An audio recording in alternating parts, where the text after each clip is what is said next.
We're live. All right. This is She Does Hang, our postcast with Emily Best, who was our guest on episode 15. Yes. And Emily is here from LA with her cute dog. Emily, you want to introduce yourself?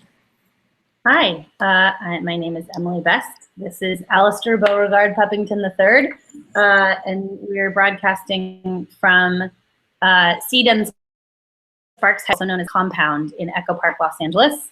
And I'm the founder and CEO of the crowdfunding and distribution website, and also the publisher of Bright Ideas magazine. Ooh, I have a new one. Hold on.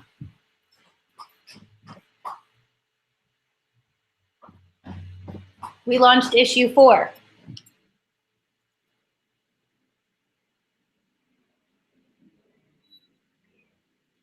Can you talk about who's on the cover? This is Janixa Bravo. She's a Sundance Award winner.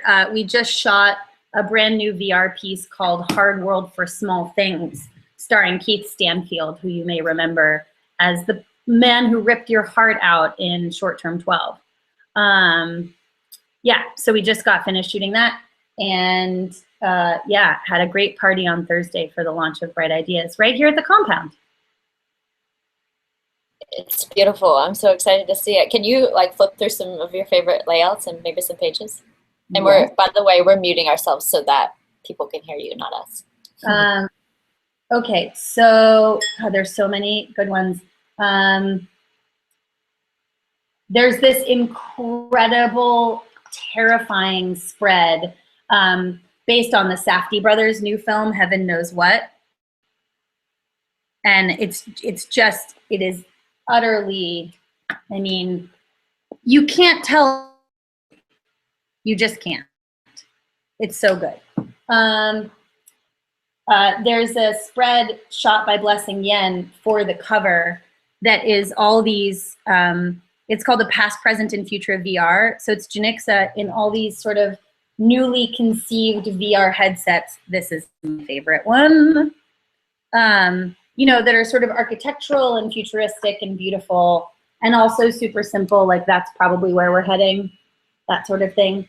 And then at the very back, we did a piece on the female gaze, and this is based on film fatales. And so we put a sort of a call out to the film fatales to ask them to shoot one another and to talk about and sort of consider the female gaze. And they put together an absolutely beautiful spread. That's Film Fatales founder Leah Meyerhoff. So yeah, so there's just some really gorgeous stuff in the magazine. There's also a piece on virtual reality that's kind of a choose your own adventure, and it spans the entire magazine. So it's a really fun issue to read. It's kind of a strange place to start, but once I saw your guys's, you posted that you were shooting a VR film. Mm-hmm. I was just wondering if you could how is VR working into what you guys are doing, and why do you think it's something interesting to explore it now, and what are you doing with it? Okay, I have 5 answers to the 5 questions you just asked. Okay, so number 1, the reason that we got involved with it is because we started talking to WeVR about, so you have all these new virtual reality companies, right? They're building technology for stitching, they're building technology for distribution, they're building distribution channels, some of them are building devices, and none of that matters unless there's content for those channels, right? And WeVR reached out to us, they were called Wemo Lab at the time, to bring in a bunch of independent filmmakers to start to sort of teach them to not be afraid of VR as a place they could create stuff. And nobody has written the rules about narrative content. So you could get a book and you read about, line of sight and framing and the line you can't cross and coverage and all those things for 2D. But that really doesn't exist for VR anywhere.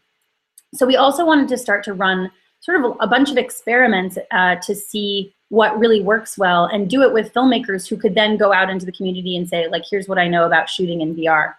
And then we went a step further, which is to say, if you look around the virtual reality space, it's real white and real male. And so we put together a grant program with Weaver for diversity in VR, whatever that meant. We wanted to tell diverse stories because one of the creative geniuses behind WeVR is this guy named Ben Miller, and Ben speaks really wonderfully about VR's capacity as an empathy machine, right? That immersive technology is sort of one of the first chances we have to walk in a real way. And as a narrative storytelling tool, that's super exciting. So we launched at Sundance this year a diversity in virtual reality grant. We got hundreds of submissions. Unfortunately, we can't produce them as quickly as the submissions are coming in. So we did an experimental piece called Acido Dorado with them. And then Janix's piece is the first piece that we've done out of the grant program. And hopefully we'll do 3 or 4 more over the next 8 to 12 months. This one was just a smashing success, at least so far. And so that's why we got started. I am particularly interested in VR as a place we might really find the female gaze. Because if you think about how 2D narrative has really been built around the male gaze, like that seeking camera and the way that we behave on set, the way that we view things, the sort of whole subject-object dichotomy is very male in its is something that is immersive, and you can look around and you can have multiple stories happening at the same time, and you can go back and watch it over and over again and get sort of a different sense. It's recursive, and women's narratives tend to be much more sort of circular and recursive. Anyway, so I think it's in Jungian, is this Jungian? But there's sort of a symbology where the male is an arrow and the female is a spiral, right? So if you think about the way that we shoot 2D, it's very much like an arrow, and the way we shoot virtual reality is very much like a spiral. It's sort of circles of things happening. So yeah, so that's what sort of interests me particularly. And look, in order to really be able to say we're looking into the future for independent filmmakers, we have to be looking at all the different kinds of content creation and distribution that are coming our way. And we have to be involved in the conversation to help make sure independent filmmakers are prepared for that. Because VR can seem really intimidating. It's a whole new set of technology. It's different rules for camera distance and things like that. And we just want to be able to be a resource moving forward.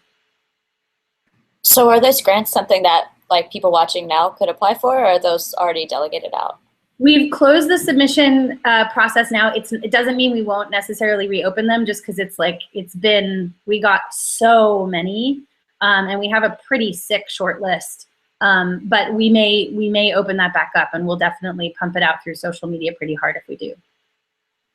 One of the things, one of our previous guests, Kat Cizek, are you familiar with Kat's work with the National Film Board? Yeah, she was talking about VR and its complications for women, actually, because I guess there's studies that show that women have a harder time actually experiencing it without getting sick, without getting motion sickness. And I personally get really sick when I experience them. I have to be very careful. Do you experience that? I'm fine as long as the camera is fixed in place. When it's moving and I can move, I get really woozy. Like I did one, it was an early Oculus piece, and they've actually figured out, it's the intraocular distance and a few other things that really help stabilize you. The sound also really helps stabilize you. And I think more and more they will sort of be playing with real, put sensors in that have a real vertical integration, so that what's happening in your eyes and the actual horizon match. Because for me, when those two things mismatch, I get really sick. I did an early one that was skydiving. No good for me. It was no good for me. Also, there's the complication of oftentimes screening a film can feel more communal. So the challenge with tech-driven stories is that it's one player up or one person up, so it's a very singular experience. So what do you think about that in terms of the filmmaking community and the ways that film festivals could incorporate it in a new way that doesn't make it just this put in the corner? Because so often it is a thing just put in the corner and not really made its own experience. We have a desire to create, so we're gonna have to move out into much bigger office space pretty soon. We wanna do like a VR viewing lab, but like a Nickelodeon. Like you put in your 5 cents with your couple of friends and you go in and everybody puts on a headset and you go through the experience together, so you can come out each having had your own individual experiences, but you know, able to share them. This is the thing, I think VR should get integrated kind of into the coffee shop culture a little bit, you know, that you can go and see these things. And I also think augmented reality is gonna sort of take a step forward, because you can still see the world around you while the things are happening. And, you know, there are so many possibilities and so many experiments to conduct moving forward. But I do think this is the real question, is what does it say for the communal or otherwise viewing experience? But also there's something really cool about being able to share certain experiences very privately, that I think might help us with certain more deft emotional storytelling that's got a lighter touch in a way, you know, because you have to see the whole thing. It has to unfold in real time. That part's, I think, really exciting. It's just a new opportunity in storytelling.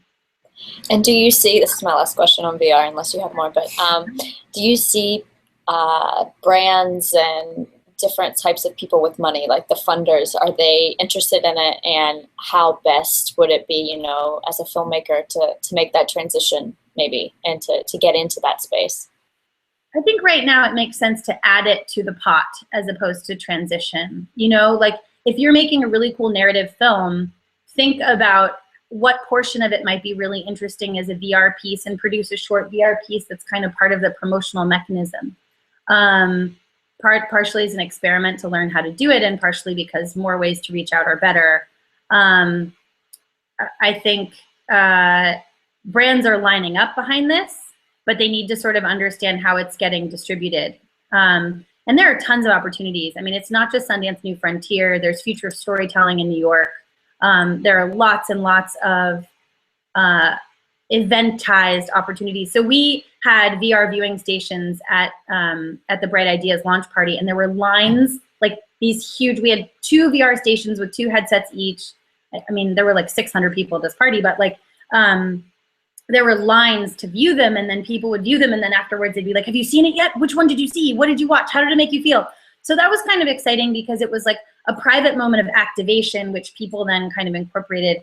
I think eventized viewing is really cool. Absolutely. Actually, we just got a question about VR from Tracy DeLuca. She says, or Tracy may be a man. Sorry, Tracy, if you're a woman or man. Either way, what's some great VR content right now that I could share with clients to get them excited about the potential, and what easy technology is needed for them to experience it? So you just need one of these or a Samsung device. Google makes a cardboard headset, and then you need headphones. You could download Verse, VRSE. I have to say, I'm not like, I don't have super facile answers, but I could certainly like come up with some more. But Verse is an app for your iPhone, which you could just slip into Google Cardboard like this, put some headphones in, and now you have a VR viewer. It's really cool. Some of the lower end headsets are like 110, 120 bucks, 150 bucks that your iPhone or your Samsung Galaxy clips into, and it's app-based. For the stuff that is interactive, that takes the processing power usually of tethered, so you have to be tethered to your computer to do it. But if you just want it, there's tons of stuff for the mobile phone. You can go into the App Store and download stuff, and then, I mean, the Google Cardboard is like nothing. It's like 20 or 40 bucks, or just go to any one of the various events and you end up getting one for free. I hope that answers your question. Yeah, that was a great answer. And so for people we have some more viewers, so to catch you guys up, we got a sneak peek at Bright Ideas magazine. So this video will be posted on YouTube right after we're finished. And then we've been also talking about VR and how Seed&Spark is experimenting with it. Virtual reality. Yeah, virtual reality. All right, so question about how crowdfunding has changed since that wedding registry. What idea. are the trends you're seeing now that necessarily weren't around back then? Well, a lot more people are using it, which means a couple of things, right? You have to do more to become a signal in the noise. And there's a tremendous responsibility. You know, in the beginning, everybody sort of treated it as an experiment, but it's not an experiment anymore. You really have to come up with a compelling campaign and deliver on it. So I think as it's becoming a more kind of accepted piece of the pre-production of a film or the funding part of a film, I think where in film it's really changed is people have really started to understand it as a tool for the important audience engagement they need to do for much later on in their careers. Nobody's going to listen to what I'm saying because now my dog is in frame. So it doesn't even matter really what I say. This curly cute tail, like what are you going to do? We are seeing the trend that is most exciting to me is it's really interesting, diverse, new ideas that are getting the funding. It's not sort of it's not business as usual that gets funded through crowdfunding anymore. You have to have a really compelling argument for, you know, why me, why this, why now, and why you, the audience, are going to get involved. And I actually do tell people sometimes, I don't think this is a great candidate for crowdfunding, or it might be a good candidate crowdfunding campaign. Because if you're just making kind of like a sort of a standard Hollywood-ish indie, you know, the kind of films that I'm talking about that sort of follow a certain set of rules and are good, very well executed films, but they're just another film in the, you know, whatever genre. Those are sometimes not really what works best. I mean, I love that, you know, some of our most kind of revolutionary films and pieces of content that have come out in the last 4 years have all been very successfully crowdfunded. You know, A Girl Walks Home Alone at Night, Money and Violence, the web series that sort of came out of nowhere to 25 million views. They just raised $90,000 with us. You know, and everybody, all their fans are saying things like, you know, there's nothing else out like this out there. That's the stuff, and that's why I think the opportunity of crowdfunding is so exciting, to just bring to particularly underserved audiences the stuff they really want, you know? So if you're thinking about making a weird story or a story that you don't feel like has been told before, that's probably a better crowdfunding potential than, you know, I don't know, your standard Oscars fare. Right. And we just got a question. I'm going to ask you this right after this follow-up question on what you were just saying. If someone does have something that is a bit more normal, and let's say it's a little less Hollywood, but maybe it's a good idea, but the execution of it maybe is not the right way. What would you say to them to sort of challenge them to try new territory? How can filmmakers sort of think about their work to make it fresh and new that audiences will relate to? Because I mean, the example I'm thinking of is, you know, the documentary I did 3 years ago. It's about a topic that we've heard about a lot, but through the interactive documentary form, we were able to gain a new audience. So yeah. I don't know if you could talk about that. Well, look, one of the things I really believe is that if you commit to building a relationship with your audience early on, they're going to help to tell you the new and interesting ways to activate them that will make you a better storyteller, will make you a more daring storyteller, because they're going to, you know, they're going to demand new and more interesting ways to be reached. So I think that, look, everybody has one of these at this point, some sort of smartphone. 90% of the US cell phone users have smartphones. That means everyone has the capacity to shoot, edit, and distribute films. It also means that everyone has the capacity to consume them and be reached in a real way. And this should fundamentally change the way we think about our business and our careers, and frankly, also our art, because it provides so many new opportunities. I think the sort of the cultural legacy of the, like, I don't know, the Hollywood independent system, which was not independent at all, which was like, it meant independently financed and then totally dependently distributed. That has gone away, but the cultural legacy is this one of still feeling like we have to be picked by like some sort of institution in order to make our art, in order to count it as art in the first place. It's just not true anymore, right? You can go directly to your audiences and monetize them directly. There's a ton more opportunities there. And I also think that means it develops new opportunities for storytelling, like you just indicated, that you're interested in a topic that's been written about, which is Appalachia. Okay, I did it right. You can't say that word wrong in front of Lane. But you found a really interesting way to reach audiences that spoke to them in a different way and spoke to different audiences in a different way. And so I think that's what somebody who's interested in a sustainable career is doing. How can I reach more people with this stuff? How can I reach the people who already like this stuff in a way that will get them to engage, because we don't want them to feel like, I've already seen it. You know, you have to come up with compelling reasons for people to consume your stuff. It's not good enough just to make shit anymore.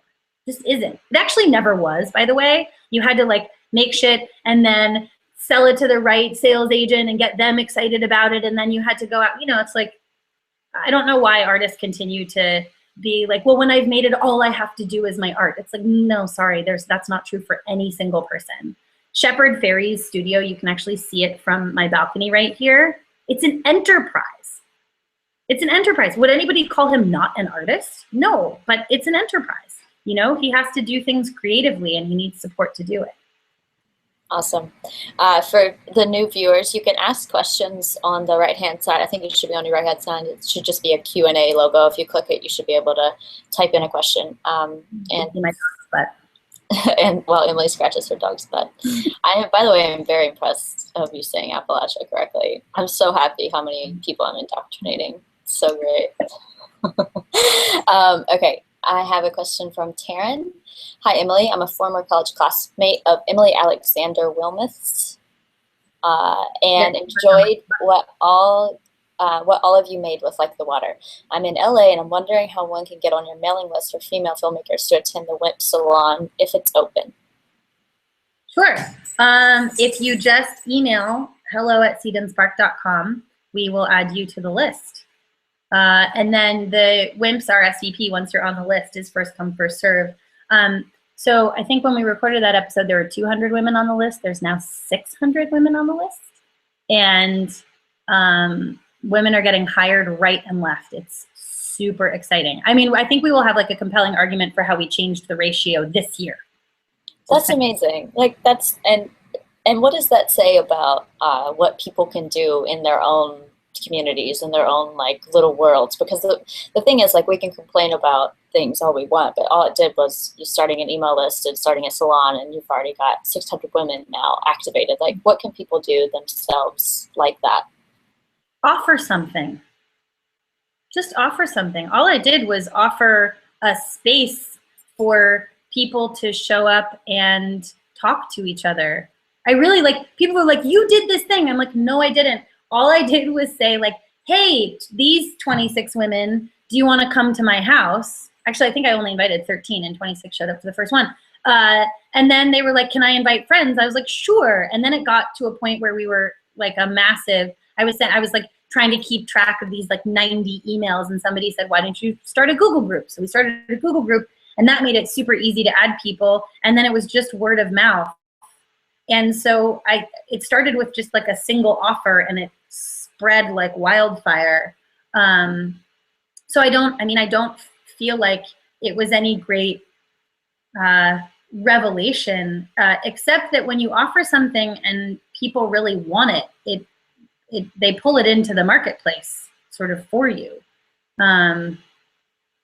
Yeah, it was very, what's been very humbling, but also very clarifying around how much altruistic efforts can, you know, sort of seed things. And WIMPs is it's not like a public group. We don't have a logo. We're not an organization. It's literally just the intention of these now 600 women to try to get together on a regular basis, support one another, and hire one another. That's it. It's just sort of a general set of intentions. And I'm sure at some point it will outgrow what it is, but for now, you know, I gather 125 of them at my house every month. 125, like literally every single surface area in this entire part of my house just like covered in women. But we still sit and we have a conversation, and yeah, it's very exciting. And we should also mention for the people, well, I think it's okay if we mention that Seed&Spark is in the basement of this 3-story house, and you guys have an amazing garden outside. We do. We have a big garden. Here's one of the tiny melons that I grew.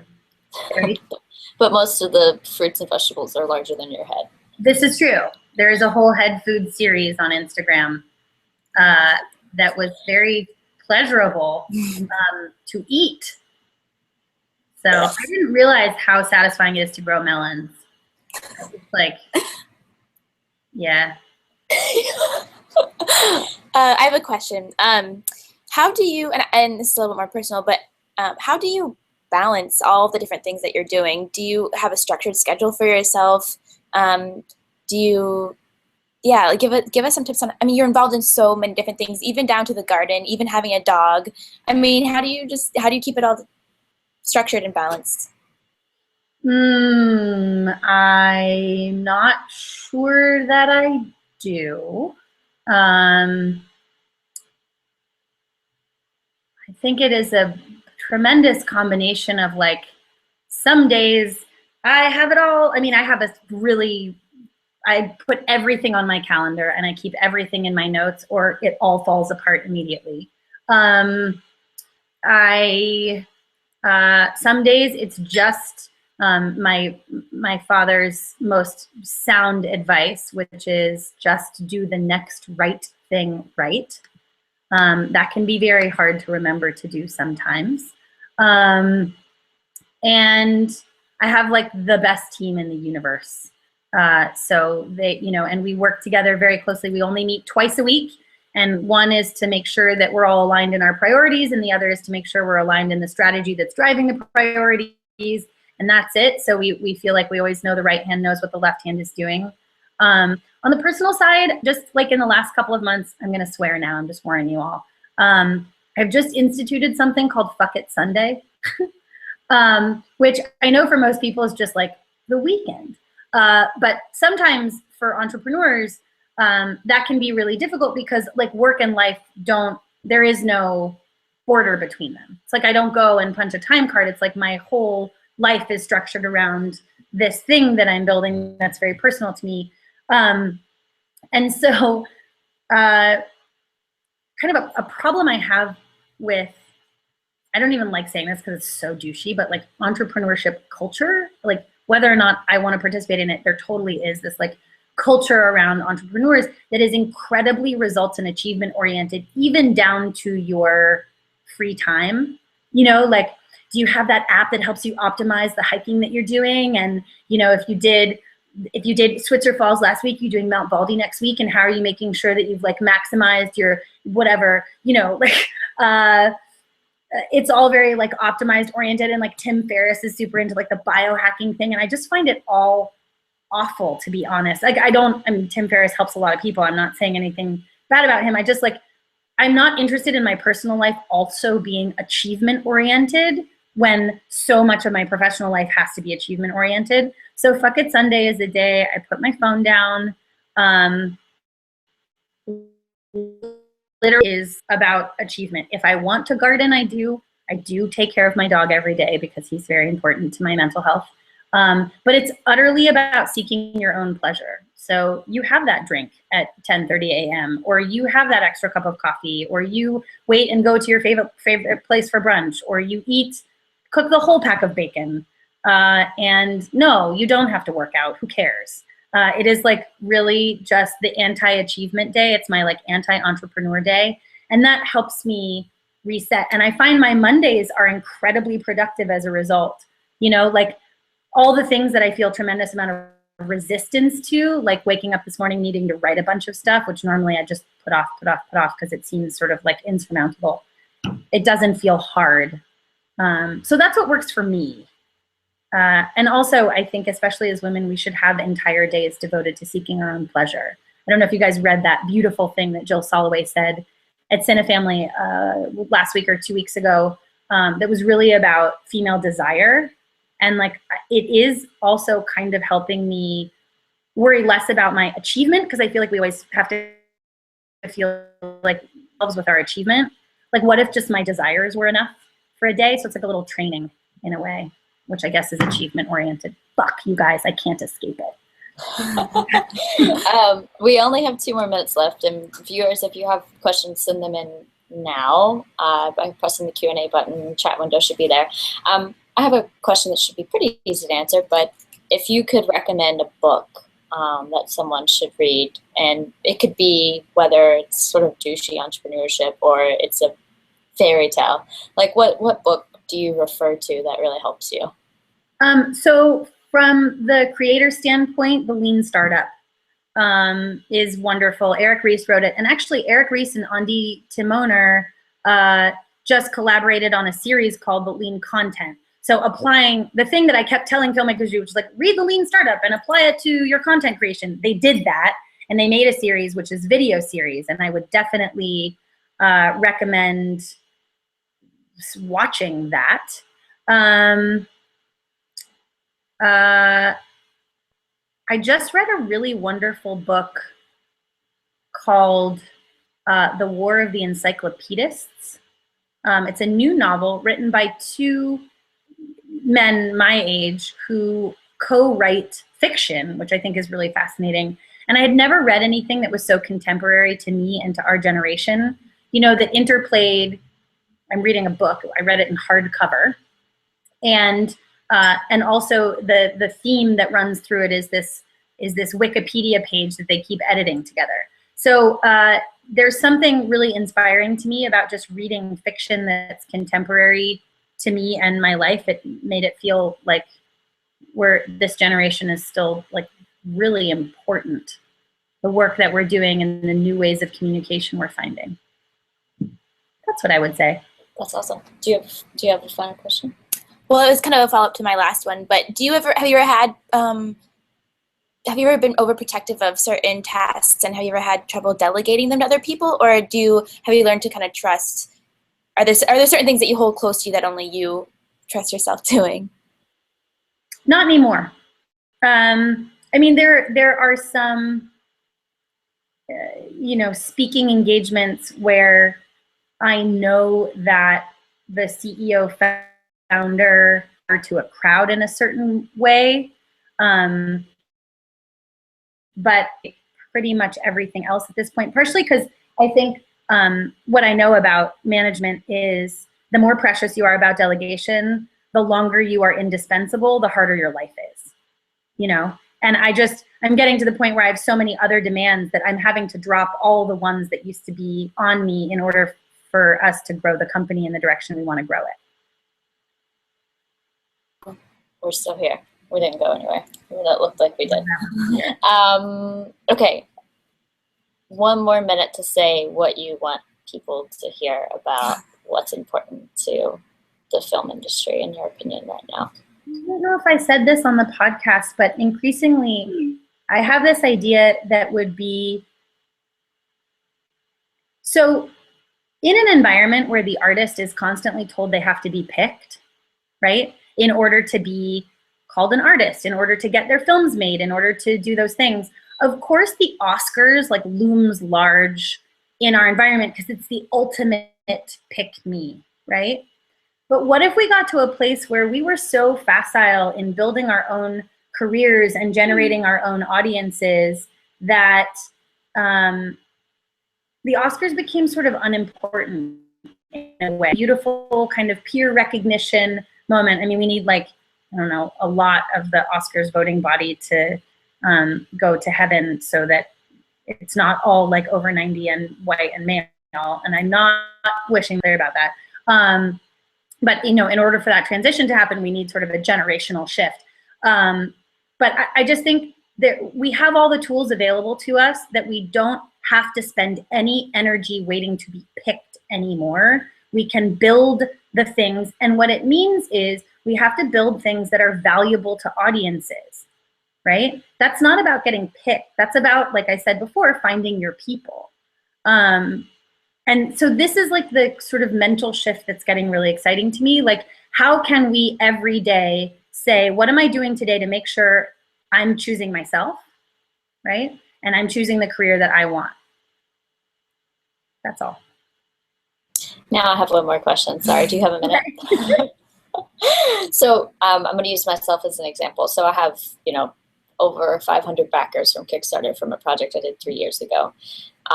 Let's say I want to go to them to rally them, and they've, I've kept in touch with them over time. It's not like this is the first thing they've heard from me since then.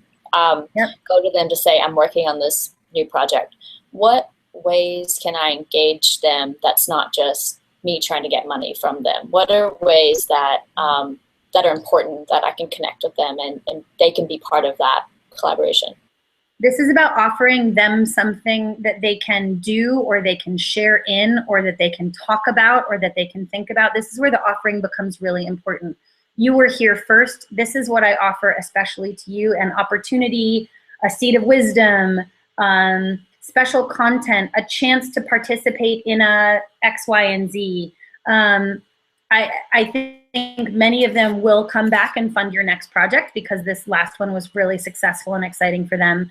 But it's really also about getting them to become amplifiers, because these are people now who profoundly trust that you're going to do what you say, right? Those are your most valuable advocates, right? Because you've built a tremendous amount of social capital with them, and they're very likely to want to spend their social capital to help you grow that audience, because they know that associating with you will make them look cool. Maybe. For sure. That's amazing. Cool.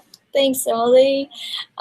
Thank you, everybody who watched this and asked their questions. And Emily, where can people find you, and what do you have coming up in the next couple of days? I am at Emily Best on the Twitters, at Seed&Spark everywhere.